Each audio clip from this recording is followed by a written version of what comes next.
All the best. Proceed. Your honour, ఈ బోనులో ఉన్న రాజీవ్ అనే యువకుడు స్వయానా ఎమ్మెల్యే గారి ముద్దుల కొడుకు. వాళ్ళ నాన్నగారు అధికారంలో ఉన్నారన్న అహంకారంతో నడి రోడ్డు మీద ఒక యువతిని అందరూ చూస్తుండగానే తన కారులోకి లాగి మానభంగం చేశాడు. అంతేకాదు యువర్ ఆనర్, అదే కారుతో ఆ అమ్మాయిని గుద్ది చంపేశాడు యువర్ ఆనర్. ఈ ఘటన జరిగి 4 సంవత్సరాలు అవుతుంది. ఈ రాజీవే హంతకుడని అందరికీ తెలుసు, కానీ ఇంతవరకు నిందితుడికి శిక్ష పడలేదు your honour. Objection your honour. Objection sustained. Thank you. ఈ పేపర్లో టీవీల్లో వచ్చిన వార్తల ఆధారంగా శిక్షిస్తూ పోతే జైళ్లు నిండేవి యువర్ ఆనర్. ఈయన క్లయింట్ ఎమ్మెల్యే గారి కొడుకు అవటం వలన అతన్ని రాజకీయంగా దెబ్బ కొట్టాలనే ఉద్దేశంతో ఈ ప్రతిపక్షాలన్నీ ఏకమై ఈ ఛానళ్ల వాళ్ళతో కలిసి పనిన కుట్ర మాత్రమే ఇది. ఈ రాజీవ్కి చనిపోయిన అమ్మాయికి ఎలాంటి సంబంధమూ లేదని తమరికి విన్నవించుకుంటూ అతన్ని నిర్దోషిగా భావిస్తారని ఆశిస్తున్నారు. That's all your honour. Objection your honour. ఇలాంటి వాళ్ళకి శిక్ష పడకపోతే ఎంతో మంది అమ్మాయిలు బలైపోతూనే ఉంటారు. నేను ఇదివరకు ఎన్నో సాక్ష్యాలను కోర్టులో ప్రవేశపెట్టడం జరిగింది యువర్ ఆనర్. దయచేసి మానవతా దృక్పథంతో ఆలోచించి జడ్జిమెంట్ ఇవ్వండి.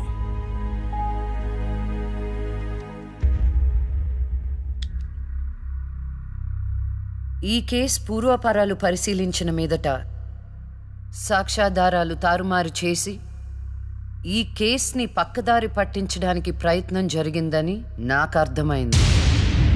సాక్ష్యం లేకపోవచ్చు, కానీ కారణం లేకుండా ఏ ఆడపిల్ల తల్లిదండ్రులు మా అమ్మాయిని మానభంగం చేశారు, చంపేశారు అని కోర్టు మెట్లు ఎక్కరు. కానీ ఈ తల్లిదండ్రులు 4 సంవత్సరాలుగా కోర్టు మెట్లు ఎక్కుతూనే ఉన్నారు. ఈ రోజు వరకు న్యాయం కోసం తిరిగి తిరిగి అలసిపోయిన వాళ్ళ కాళ్ళకి, నా తీర్పు కోసం ఎదురు చూస్తున్న వాళ్ళ కళ్ళకి విశ్రాంతి ఇవ్వాలని నిర్ణయించుకున్నాను. ఇక్కడున్న ప్రత్యక్ష సాక్ష్యాలను రాతపూర్వకంగా సాక్ష్యాధారాలని స్వీకరించండి.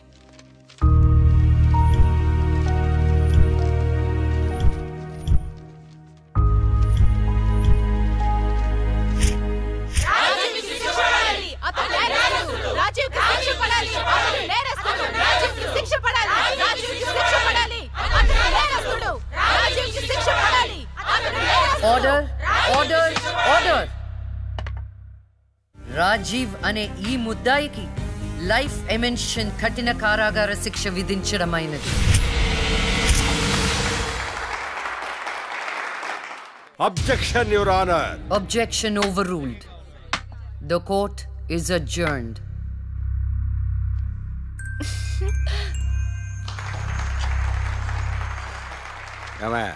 కొత్తగా వచ్చింది అంటే ఏ సీమ టపాకాయో సిసింద్రియో అనుకున్నాం. లక్ష్మీ బాంబు. జాగ్రత్తగా చెమటలు పట్టించేస్తుంది సార్.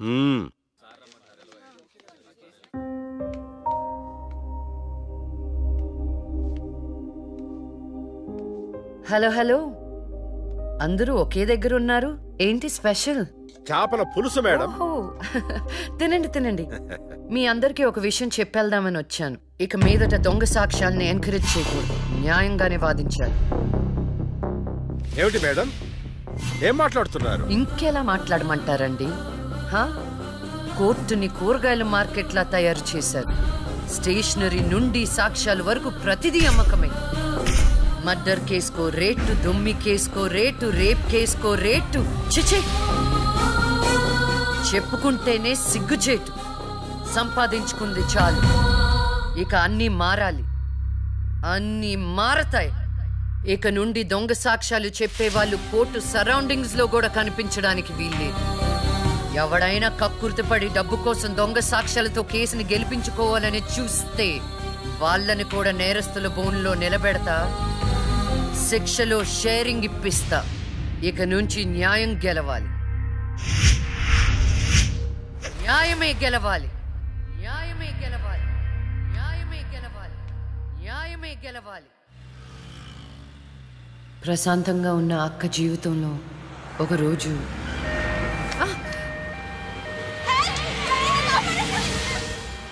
అంబులెన్స్లో అమ్మాయిలా ఫాలో అవ్వు. జాగ్రత్త.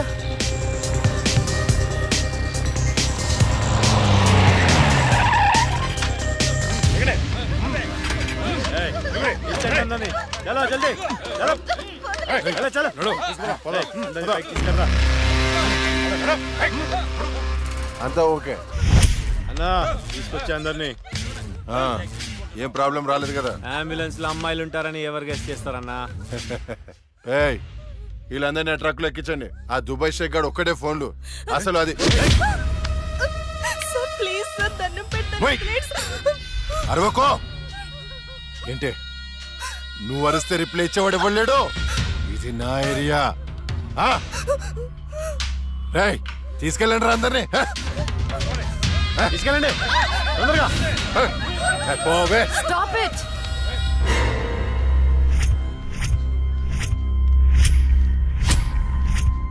ఇవ్వచ్చువే నువ్వు. అది తర్వాత. హాస్పిటల్ కి వెళ్లాల్సిన బండి ఇక్కడికి వచ్చింది ఏంటి?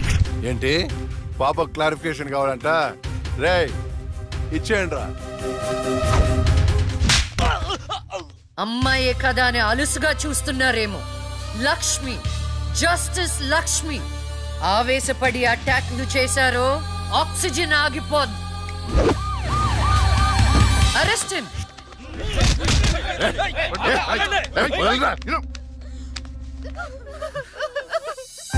అయ్యో, ఏడవకండి అమ్మా, ఏడవద్దు, ఊరుకోండి, ఏడవద్దు. వీళ్ళని స్టేట్ హోమ్ కి తీసుకువెళ్ళండి. వీళ్ళ పేరెంట్స్ ఎవరో కనుక్కొని వాళ్ళకి అప్పచెప్పండి. నిన్న స్వామీజీ దగ్గరికి వెళ్తే నా టైం బాగుందన్నాడు. ఏంటి ఇలా జరుగుతుంది? అమ్మాయిల అక్రమ రవాణా కేసు మినిమం 10 సంవత్సరాలు శిక్ష పడుతుంది. నిన్ను శిక్ష ఎన్నేళ్లు పడుతుందని అడగట్లేదు, నన్ను శిక్ష నుంచి తప్పించగలవా అని అడుగుతున్నా. తప్పించడానికి అక్కడ ఉంది ఎవరు? ఎవరు? లక్ష్మీబాంబ. అంతేగా? చాలా కరెక్ట్ ఇన్ఫర్మేషన్ చెప్పావు నాయనా. నా కేసు వాదిస్తే నువ్వెంత డబ్బు అడిగితే అంత ఇస్తాను. వాదిస్తాను, కానీ గెలుస్తావని నమ్మకం మాత్రం లేదు. కానీ నువ్వు గెలవాలి. నువ్వు గెలవాలి అంటే లక్ష్మి నీకు ఫేవర్ గా జడ్జిమెంట్ చెప్పాలి. ఇదే నేను నీకు ఇచ్చే సిన్సియర్ సజెషన్. వస్తా ఏమయ్యా, వస్తా.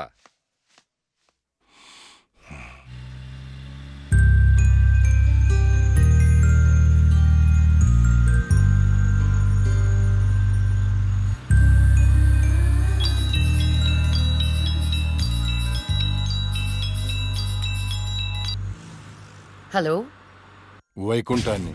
నా కేసు విషయంలో పోలీసు నుండి లాయర్ల వరకు అందరూ నా చేతుల్లో లేదు, నా చేతుల్లో లేదని చేతులు ఎత్తేస్తున్నారు. కారణం నువ్వంటే భయం. ఆ భయాన్ని కోరేట్ ఫిక్స్ చేశాను.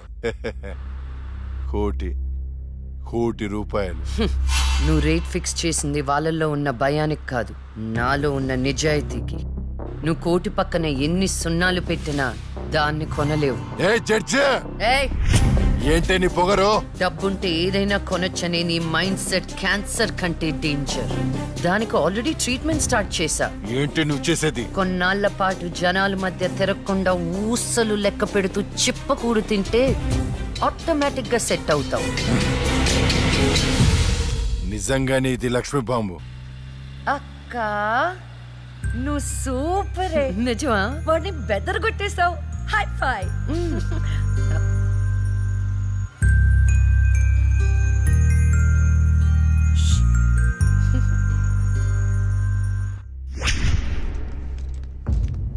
కంటిన్యూ. అంత మాత్రానికి నా క్లయింట్ని నేరస్తుడు అనడం భావ్యం కాదు. పట్టుబడిన 10 మంది అమ్మాయిలు ఇచ్చిన స్టేట్మెంట్ ఆల్రెడీ మీకు సబ్మిట్ చేశాం. న్యాయాన్ని గెలిపించండి. సాక్ష్యాధారాలన్నీ పరిశీలించిన మీదట వైకుంఠం అనబడే ఈ ముద్దాయికి ఐపీసీ 302 సెక్షన్ ప్రకారం 7 సంవత్సరాల కఠిన కారాగార శిక్ష విధించడమైనది.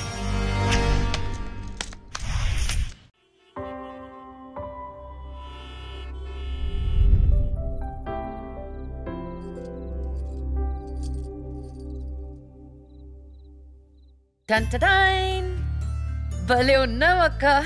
ఏంటోనే భయం వేస్తుంది.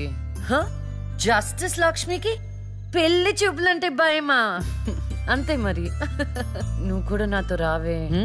నువ్వే, అది నీ పర్సనల్ ఇష్యూ, నువ్వే చూసుకో. అంతేనా? నీకేంటక్క, నాదిష్టే తగిలేటట్టుంది. నువ్వు బంగారం.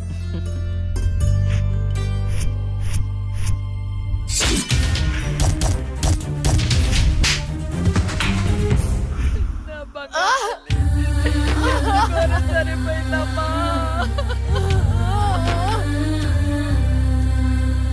అక్క అక్క అక్క వెళ్ళదే అక్క అక్క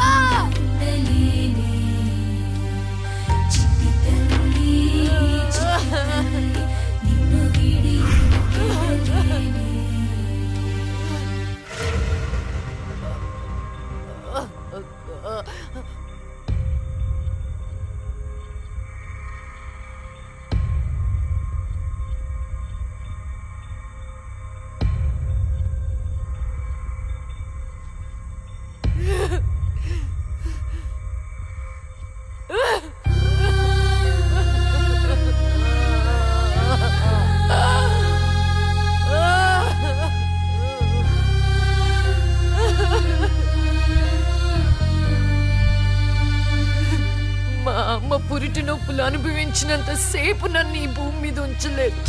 పుట్టుగానే చంపేశావు. పోనీలే, అక్క పుట్టింది, అమ్మ నాన్నకి ఒక్కగానొక్క కూతురు అనుకున్నా.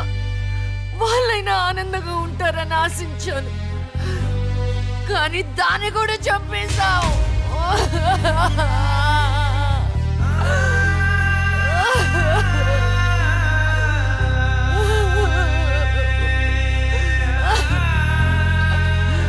అసలు వాళ్ళు చేసిన తప్పేంటి? అమ్మ రోజు నీకు పూజలు చేస్తూ ఉపవాసాలు ఉండటమా? ఒంటరిగా ఈ వయసులో వాళ్ళు ఎలా బ్రతకాలి?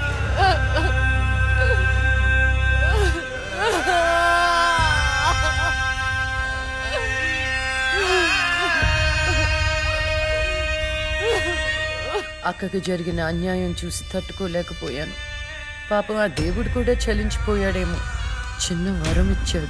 అప్పుడప్పుడు అక్క శరీరంలోకి వెళ్ళే నేను శాశ్వతంగా తన శరీరంలో ఉండిపోయాను.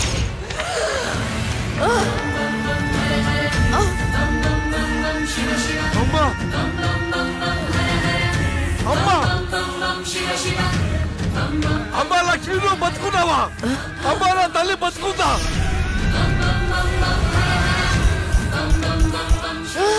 అమ్మా! అమ్మా! మీకేం కాలేదు కదా? నాకేం కాలేదు, నువ్వు పదమ్మా. అదే నాకేం కాలేదు నా తల్లి. అమ్మా ఏం చెప్పొద్దురా అమ్మా, నువ్వేం చెప్పొద్దురా. అమ్మా అమ్మా మీకు విషయం చెప్పాలి నాన్న. కరుణించావా తండ్రి? అప్పుడే అక్క గురించి చెప్తామనుకున్నాను.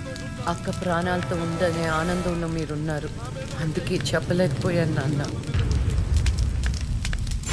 అమ్మా, మనకి కోర్టులు న్యాయాలు వద్దు. ఏ ఊరైనా వెళ్ళి ప్రశాంతంగా బతుకుతావమ్మా. అది కాదు నాన్న, నా మాట ఒకసారి వినండి. అమ్మా, నువ్వు బతుకున్నావని తెలిస్తే ఆ దుర్మార్గులు మళ్ళీ నిన్ను చంపేస్తారు. ఈసారి తట్టుకునే శక్తి నాకు లేదమ్మా. ప్రజల దృష్టిలో జస్టిస్ లక్ష్మి చచ్చిపోయింది, నా దృష్టిలో నా బంగారు తల్లి బతుకుంది. అమ్మా, ఇన్నాళ్ళు జనం కోసం చాలా చేశావు, ఈ ఒక్కటి నా కోసం చెయ్యమ్మా. ఈ ఒక్కటి నా కోసం చెయ్యి తల్లి. అది కాదు నాన్న, ఒట్టై తల్లి, చెప్పేది ఒకసారి వినండి. ఒట్టై తల్లి, ఒట్టై తల్లి, చెప్పు తల్లి.